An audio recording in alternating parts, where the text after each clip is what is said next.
Hi friends, welcome to Telugu people spoken English channel. ఈరోజు మనం చెప్పుకునే టాపిక్ ఏంటంటే క్లాస్ 34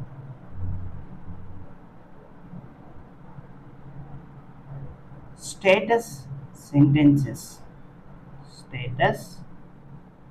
సెంటెన్సెస్. విత్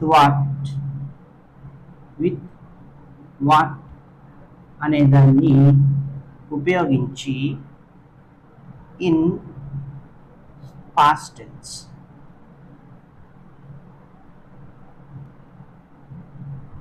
టైటిల్ ఏంటంటే స్టేటస్ సెంటెన్సెస్ని వాట్ అనే దాంతో ఉపయోగించి పాస్ట్ టెన్స్లో ఎలా రాయాలి అనేది ఇప్పుడు తెలుసుకుందాం. క్లాస్ 33లో మనం తెలుసుకుంది ఏమిటి అంటే వాట్ అనే దాన్ని ఉపయోగించి ప్రెజెంట్ టెన్స్లో స్టేటస్ సెంటెన్సెస్ని రాయటం నేర్చుకున్నాం.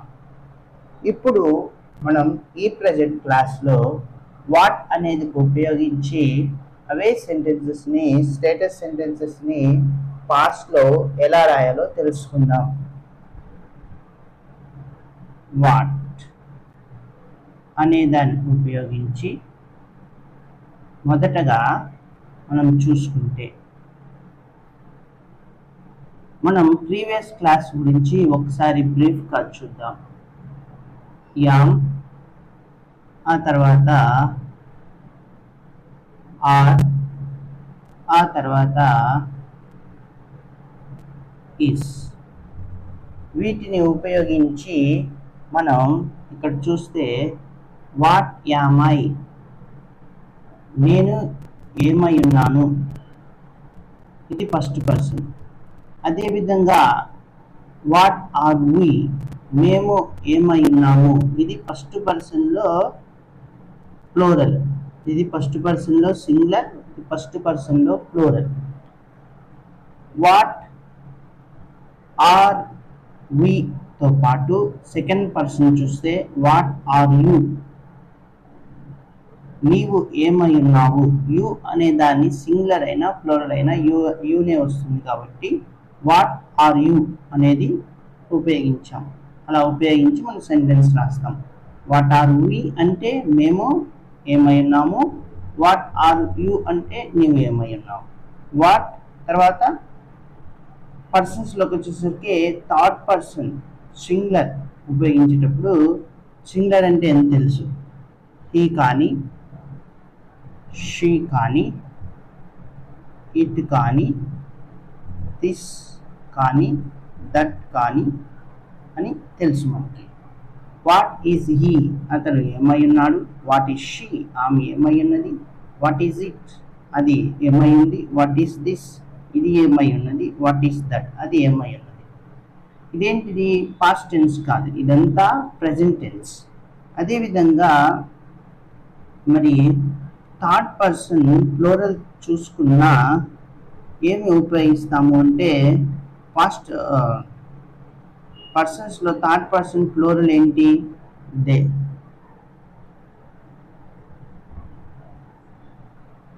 చూస్తున్నారు కదా, దే. ఈ దే ఉపయోగించి అక్కడ వాట్ ఆర్ దే అనేది మనం వాడతాం. వాట్ ఆర్ దే అంటే వారు ఎవరు. థర్డ్ పర్సన్ ఇంకా ప్లూరల్ ఏమని అంటే దీస్, దోస్. వీటన్నిటినీ థర్డ్ పర్సన్ ప్లూరల్గా మనం వాడతాం. థర్డ్ పర్సన్ ప్లూరల్లో వాట్ ఆర్ దే, వారు ఎవరు, వారు ఏమై ఉన్నారు. వాట్ ఆర్ దీస్, ఇవి ఏమై ఉన్నాయి. వాట్ ఆర్ దోస్, అవి ఏమై ఉన్నాయి. ఈ విధంగా మనం పర్సన్స్ ఉపయోగించి ప్రజెంట్ టెన్స్లో స్టేటస్ సెంటెన్సెస్ని ఎలా రాయాలి అనేది క్లాస్ 33లో చూసాం.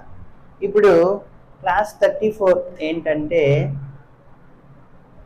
యామ్ బదులు పాస్ట్ టెన్స్లో ఏమొచ్చింది అంటే స్టేటస్ సెంటెన్సెస్ని రాసేటప్పుడు పాస్ట్ టెన్స్లో ఎలా రాయాలి, ఆ పాస్ట్ టెన్స్లో హెల్పింగ్ వెర్బ్స్ ఏ విధంగా మారుతాయి చూద్దాం.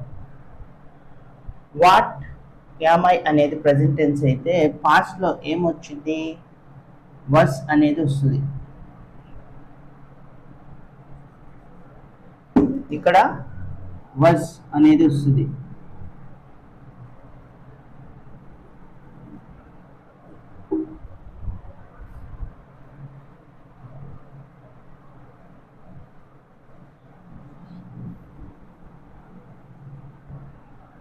ఏమొస్తుందంటే వస్.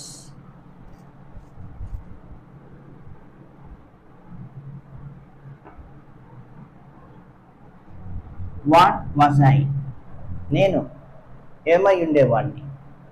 ఆర్ బదులు ఏమొచ్చింది మీకు అందరికి తెలుసు, వర్ అనేది వచ్చింది.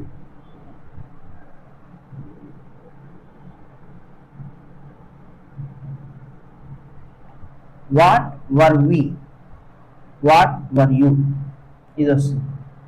ఇస్ బదులు ఏమొస్తుంది, వస్ అనేది వస్తుంది.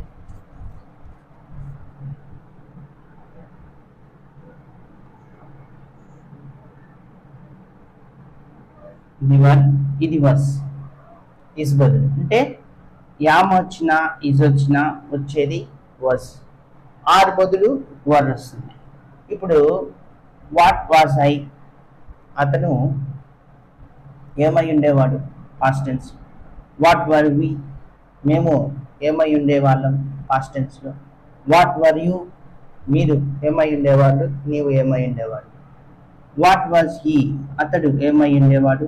షీ అంటే వాట్ వాజ్ షీ, ఆమె ఏమై ఉండేది. వాట్ వాజ్ ఇట్, అది ఏమై ఉండేది. వాట్ వాజ్ దిస్, ఇది ఏమై ఉండేది. వాట్ వాజ్ దట్, అది ఏమై ఉండేది. వాట్ వాజ్ దట్, అది ఏమై ఉండేది. వాట్ వర్ దే, వాళ్ళు ఏమై ఉండేవాళ్ళు. వాట్ వర్ దీస్, ఇవి ఏమై ఉండేవి. వాట్ వర్ దోస్, అవి ఏమై ఉండేవి. ఈ విధంగా మనం పాస్ట్ టెన్స్లో స్టేటస్ సెంటెన్సెస్ విత్ వాట్ ఉపయోగించి రాసేటప్పుడు ఇవి గుర్తుంచుకోవాలి. ఎలా హెల్పింగ్ వెర్బ్స్ మారుతాయి, ప్రజెంట్ టెన్స్ నుంచి పాస్ట్ టెన్స్కి ఎలా హెల్పింగ్ వెర్బ్స్ మారుతాయి అనేది మనం చూసాము. అదేవిధంగా పాస్ట్ టెన్స్లో స్టేటస్ సెంటెన్స్ని వాట్ ఉపయోగించి ఎలా రాయాలో తెలుసుకున్నాం. Thank you. ఈ వీడియో కనుక మీకు నచ్చినట్లయితే లైక్ చేయండి, షేర్ చేయండి, వేరే వాళ్ళకి సబ్స్క్రైబ్ చేయమని కూడా చెప్పండి. Thank you.